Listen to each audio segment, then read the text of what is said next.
自幼父母离异，由陆籍的母亲一路拉拔洪文和弟弟长大。洪文国中时接触到餐饮，在南营商工奠定了烹饪基础。高职毕业前就已取得7张证照。升上大学后，洪文继续精进在厨艺上的功夫。2024年在新加坡国际厨艺挑战赛中，荣获3项个人及团队金牌奖。今年更在韩国举办的国际厨艺竞赛上，再次囊获2面团队金牌，厨艺实力备受肯定。有了好成绩的他，更懂感恩。这次特别回到长期关怀协助他的家福中心，用料理的功夫感谢他生命中的贵人。我很感谢北台湾家福中心提供我一切的一个经费的协助，让我可以顺利的前往国外参加比赛，那也荣获了不少佳绩。那有北台湾家福中心的帮忙，可以让我更勇敢的追梦，让我可以去外面追逐我的一个梦想。也要感谢我的妈妈还有弟弟们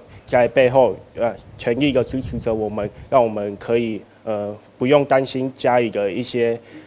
困难，然后我们可以无忧无虑的前往国外参加比赛，也荣获了不少的一个成绩。北台南家福中心扶幼委员会特别颁发了奖学金给洪文，鼓励他持续朝梦想前进。做我们这个北家福，我们北台南家福的孩子们的最佳的这个后盾，然后希望能够透过北家福中心委员会的这个扶持之下，然后让他们能够朝他们的目标迈进，然后让他们能够